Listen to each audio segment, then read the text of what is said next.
Hi friends, welcome back to my channel. ఇప్పుడు నా కోడలు ప్రభావతి మాట్లాడాలి.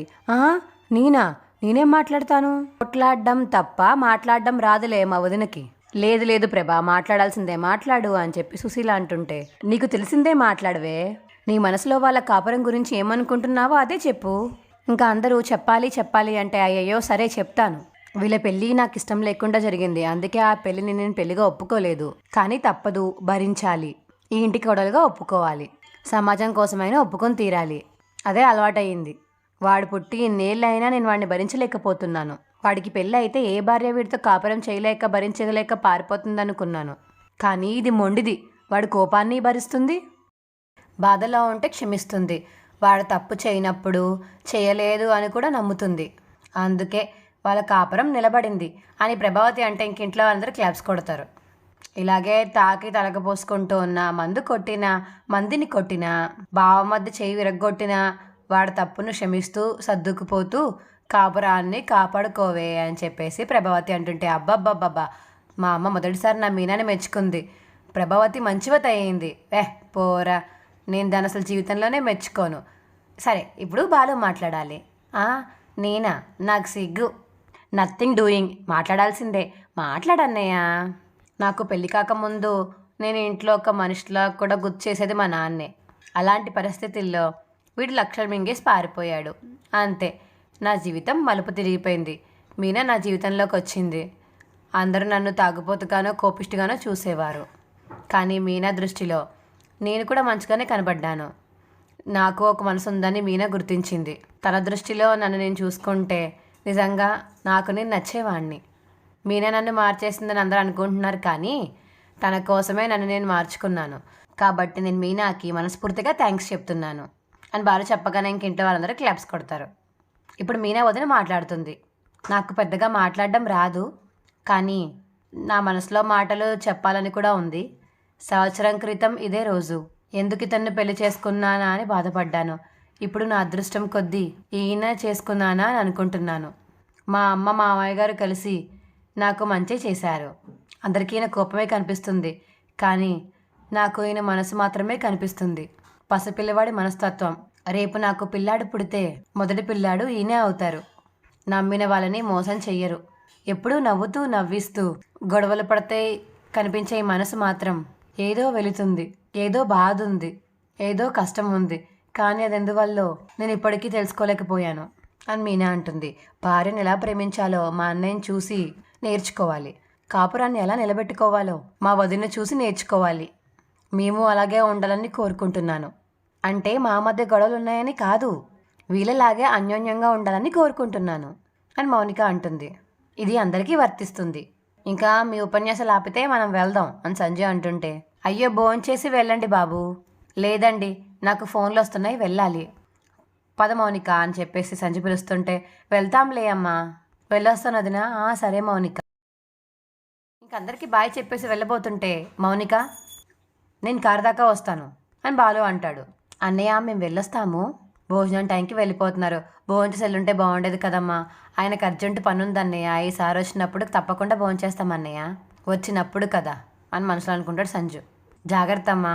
చూడమ్మా, నీకు ఎప్పుడు ఏ అవసరం వచ్చినా ఏం చెప్పుకోవాలనుకున్నా ఈ అన్నయ్య ఉండడానికి సంగతి మర్చిపోకు.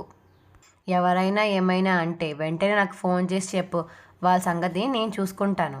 అంటే నువ్వు గొడవ పడతావా? అందరితో గొడవ పడి నా విలువను తగ్గించుకుంటాను చెప్పు, చెప్పే విధంగా చెప్తాను. నీ అప్పగింతల కార్యక్రమం అయిపోతే మేము బయలుదేరుతాం. అయ్యయ్యో క్షమించండి బావగారు. మౌనిక పదమ్మా రా. కార్ డోర్ తీసి ఇంక మౌనిక లోపల కూర్చోబెడతాడు బాలు. వెళ్ళొస్తానన్నయ్య, జాగ్రత్త అమ్మా. బావగారు ఒక్క నిమిషం ఉండండి బావగారు, నేను డోర్ తీస్తాను, మీరు మా అతిథి, మిమ్మల్ని మర్యాదగా పంపించడం మా బాధ్యత అని కావాలని బాలు తలుపు తీసి సంజు చెయ్యి నలగొడతాడు. అయ్యయ్యో ఏమైంది బావగారు, ఏమైందండి? ఏం లేదమ్మా, ఏం లేదు, నువ్వు కంగారు పడకమ్మా. అయ్యయ్యో వేలు నలిగాయ బావగారు, సారీ బావగారు, చూసుకోలేదు. నటించకు, నాకు అంతమా అర్థమవుతుంది కదా. ఇది శాంపుల్ మాత్రమే. నా చెల్లి బాధపడితే నేను బాధపడతాను, ఆ తర్వాత నువ్వు రెట్టింపు బాధపడాల్సి వస్తుంది, గుర్తుపెట్టుకో. ఎక్కండి బావగారు, ఎక్కండి అని చెప్పి ఇంక సంజు కారు ఎక్కేసి మౌనికని తీసుకుని వెళ్ళిపోతాడు. ఇంక రోహిణి ఫోన్ చూస్తూ ఉంటుంటే అప్పుడే ప్రభావతి వచ్చి, ఫంక్షన్ బాగా జరిగింది కదా. ఏంటత్తయ్య? అదే బాలు మీనాల పెళ్లి రోజు ఫంక్షన్ బాగా జరిగింది కదా. మౌనిక అల్లుడు గారు వచ్చారు, మా అత్తయ్య గారు వచ్చారు, శృతి వాళ్ళగా అమ్మగారు వచ్చారు, బంగారు గాజులు బహుమతిగా ఇచ్చారు. అవును అత్తయ్య, అందరూ ఉంటే బాగుంటుంది. అందరూ వస్తున్నారు వెళ్తున్నారు, కానీ మీ ఇంట్లో వారు మాత్రం ఎవరు రావడం లేదు. నీ అష్టాముష్ట తీర్చడానికి మీ అమ్మ ఎలాగో లేదు. కనీసం మీ నాన్నైనా చూస్తాడనుకుంటే మాకు ముఖం కూడా చూపించలేదు. అంటే ఇప్పుడు నాన్న ఇప్పుడు జైల్లో ఉన్నారు కదా అత్తయ్య. అంతకుముందు ఎప్పుడైనా వారానికి ఒకసారి వచ్చి వెళ్ళేవాడా ఏంటి? ఎప్పుడైనా ఒకసారి మీతో ఫోన్ మాట్లాడేవాడు, ఖర్చుడికి డబ్బులు పంపించేవాడు, అంతే కదా.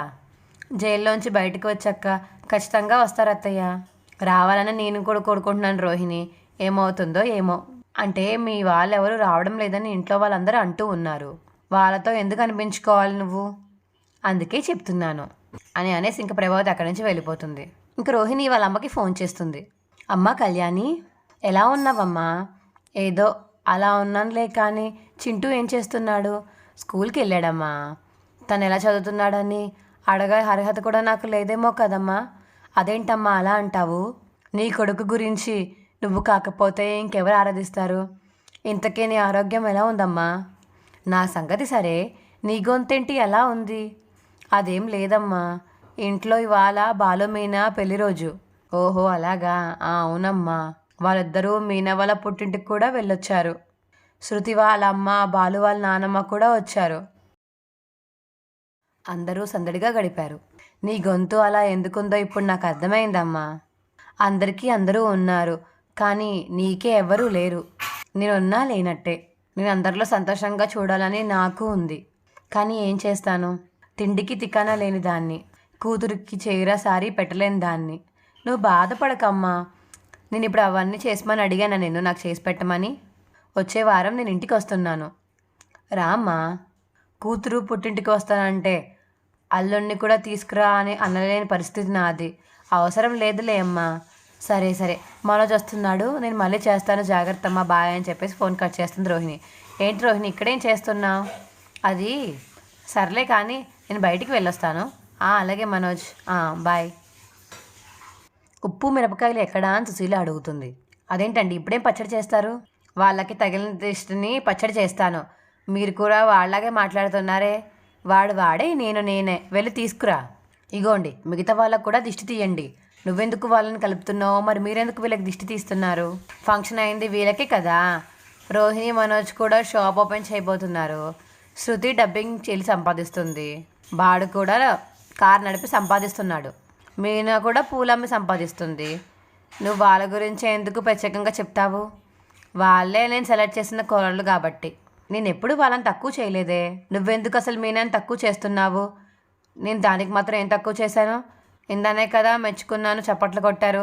నువ్వు మెచ్చుకోవాలంటే మలేషియా వచ్చి ఉండాలి, బాగా కోటీశ్వర్లైనా అయి ఉండాలి అని బాలు అంటుంటే, వాడు నోరు మూసుకోమని చెప్పండి. నిజమే కదా ప్రభా వాడు చెప్పేది అని సత్యం అంటుంటే, వాడు నీ గుణం గురించి కదా అంటున్నాడు. సరేనండి, మీకు నచ్చిన బాలు మీనాలకే దిష్టి తీయండి. నాకు అందరూ ఒకటే. నీకు సత్యాన్ని కూడా దిష్టి తీస్తాను. అందరికీ ఒకేసారి దిష్టి తీస్తాను. మాకెందుకండి? ఈ కాలంలో ఉమ్మడి కుటుంబాలు ఎక్కడున్నాయి? నువ్వు కాబట్టి బాలు మీనతో గొడవ పడుతూనో సర్దుకుపోతూనో ఎవరిని చేజారిపోనివ్వకుండా అదుపులో పెట్టుకున్నావు. ఆ మాటకొస్తే ముందు నీకే దిష్టి తీయాలి. మీరు జీవితంలో మొట్టమొదటిసారి నన్ను మెచ్చుకున్నారు. నువ్వు జీవితంలో మొదటిసారి మీనాని మెచ్చుకున్నావు. మీరిద్దరూ మాటలతో కత్తి యుద్ధం చేసినట్టుంది. కానివ్వండి. సర్లేరా బాలు అని చెప్పి ఇంకా సుశీల అందరికీ దిష్టి తీస్తుంది. సరే, నాకు నిద్ర వస్తుంది, పరుపు తీసుకుని పైకి వెళ్తాను అని బాలు అంటే, పైకి ఎందుకురా, మీరెందరూ గదిలో ఉండండి, మేము ఇక్కడ హాల్లో పడుకుంటాంలే అని సత్యం అంటాడు. మీరు కిందలా పడుకుంటారండి? పర్వాలేదులే మావయ్య, మీరు గదిలో పడుకోండి, నేను ఆయన పైన పడుకుంటాము. ఏం జరుగుతుంది ఇంట్లో? బాలు మీనాలు పైన పడుకుంటారా? అంటే మరి ఉన్నవి 3 గదులు కదా అత్తయ్య. ఉన్నవి 3 కొడుకులే కదా. మిగతా 2కి గదులు ఎందుకు ఇచ్చావు? బాలు మీనాకి ఎందుకు ఇవ్వలేదు? రోహిణి, శృతి పొద్దున్నే లేచి రెడీ అయి వెళ్ళాలి కదా. మీనా, బాలు పొద్దుక్క కలిగిస్తారే ఏంటి? అసలు అందరికన్నా ముందు లేచేదే వాళ్ళు. వాడు సంపాదిస్తున్నాడు, మీనా కూడా సంపాదిస్తుంది. అందరితో సమానంగా వంతులు వేసుకొని ఇంటి ఖర్చులకి ఇస్తున్నారు. ఎందుకు వీళ్ళంటేనే తేడాగా చూస్తున్నావు నువ్వు? ఎందుకు వీళ్ళిద్దరిని తక్కువ చేస్తున్నావు? బామ్మ, ఇందులో అమ్మ నాన్న తప్పేం లేదులే. ఈ వయసులో నాన్నేం కింద పడుకుంటారని చెప్పేసి మేమే వాళ్ళకి రూమ్ ఇచ్చి హాల్లో పడుకుంటున్నాము. తప్పులేదురా, అమ్మ నాన్నలు ఇబ్బంది పడకూడదని మీకు మాత్రమే ఎందుకు అనిపించాలి? ఈ పెద్ద దున్నపోతున్నాడు కదా, వీడికి ఎందుకు అనిపించలేదు? ఈ చిన్న దున్నపోతున్నాడు కదా, మరి వీడికి ఎందుకు అనిపించలేదు?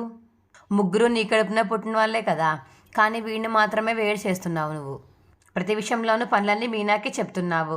రే సత్యం, నాకు కానీ మండిందంటే నిన్ను నీ పెళ్ళాన్ని మన ఊరికి తీసుకువెళ్ళి నీ పెళ్ళాం చేత పిడకలు కొట్టిస్తాను, నిన్ను పొలానికి పంపిస్తాను. ఏమనుకున్నారో మీ సంగతి తర్వాత చెప్తాను.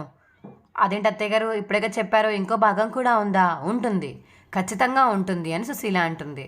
ఈ విషయం తేల్చి కానీ నేను వెళ్ళను, నాకు నిద్ర వస్తుంది, రా రోహిణి మనం వెళ్దాము అని చెప్పి మనోజ్ అంటుంటే, రే ఇది ఉన్నపోతూ ఏంట్రా ఆగు, ఎక్కడికి రా చల్లగా జారుకుంటున్నావు, ఇవాళ వీళ్ళ పెళ్లి రోజు, ఇద్దరిని బయట ఎలా పడుకోమంటావు? బుద్ధుందా నీకు? ఇద్దరిలో ఏదున్నపోతూ రూమ్ ఇస్తారో చెప్పి కదలండి. మా రూమ్ ఇస్తాంలే బామ్మ అని రవి అంటాడు. అవును ఈరోజు రూమ్ మేము ఇస్తాము అని చెప్పి శృతి అంటుంది. పర్లేదులే బామ్మ, ఆ చిన్న రూమ్లో ఉండడం కన్నా పైకి వెళ్ళి ఆకాశాన్ని చూస్తుంటే ప్రపంచాన్ని చూసినట్టు ఉంటుంది, మేమిద్దరం పైకి వెళ్ళి పడుకుంటాంలే. మీనా నువ్వు మంచినీళ్ళు తీసుకురా. సరే వదిలేస్తున్నాను, రేపు ఉంటుంది ఒక్కొక్కరికి అని సుశీల అంటుంది. ఇంకా ఎవరి రూమ్లోకి వాళ్ళు వెళ్ళిపోతారు. నేను కూడా వెళ్ళొచ్చా అత్తయ్య? వెళ్ళమ్మా, కొత్త పెళ్లి కూతురా, వెళ్ళు. పాల గ్లాస్ ఏమన్నా కావాలా? ఊరుకోండి అత్తయ్య అని చెప్పి ప్రభావతి అనేసి ఇంక పైకి వెళ్ళిపోతుంది. ఇంక సత్యానికి పాలు తీసుకువచ్చి ఇస్తుంది ప్రభావతి. అప్పుడే ఇంకా సుశీల సత్యం రూమ్లోకి వెళ్ళి రే సత్యం అని చెప్పి వెళ్ళి కూర్చుంటుంది. పెళ్లి రోజుకి పడుకోవడానికి గది కూడా లేకుండా వారిద్దరూ మేడపైన పడుకోవడానికి వెళ్ళారు. పాపం నాకేం నచ్చలేదురా అని సుశీల అంటుంది. వాళ్ళు ఇష్టపూర్వకంగానే వెళ్ళారు, మేమేం బడబంతం పెట్టలేదు కదా అత్తయ్య. ప్రభా, ఇందాకే నిన్ను పొగిడాను, ఇంతలోనే మళ్ళీ నా చేత నువ్వు తిట్టించుకోకు. అమ్మ మాటలు కడ్డు చెప్పకుండా అర్థం చేసుకోవడానికి ప్రయత్నించు ప్రభా. ఇంట్లో కథలు లేనప్పుడు తప్పదు కదండి, నువ్వు మాట్లాడకు. చుట్టూ చూసేవాళ్ళు ఏమనుకుంటారు చెప్పు? పల్లెటూరులో ఆరుబైన పడుకుంటే ఆ లెక్క వేరు, ఈ లెక్క వేరు. నువ్వు చెప్పేది నిజమేనమ్మా, వాళ్ళ మేడ మీద పడుకోవడం నాకు బాధగానే ఉంది, కానీ నా ఆరోగ్యం బాగాలేదని వాళ్ళ రూమ్ నాకు ఇచ్చి వాళ్ళ మేడ మీద పడుకున్నారు. ఇలాంటి పరిస్థితి రాకూడదనే నేను కూడా మేడ మీద ఒక గది కడదాం అనుకున్నాను. శృతి వాళ్ళ అమ్మగారు కూడా కట్టిస్తానన్నారు కదా, కానీ మీరే ఒప్పుకోలేదు అని ప్రభావతి అంటుంటే, అలా ఒప్పుకుంటే నా తల వాళ్ళ గుమ్మం దగ్గర పెట్టినట్టే, ఆలోచించవా అని సత్యం అంటుంటే, మనకి ఎక్కువ ఖర్చు ఉండదు కదా అని ప్రభావతి అంటుంటే, ఇంకా విలువ కూడా ఉండదు, ఆ బుర్రకి కక్కురు తప్ప ఆత్మగారం అనేది ఏం పట్టదా అని సుశీల అంటుంది. అసలు మన ఇంట్లో రూమ్ కట్టడానికి వాళ్ళెవరు?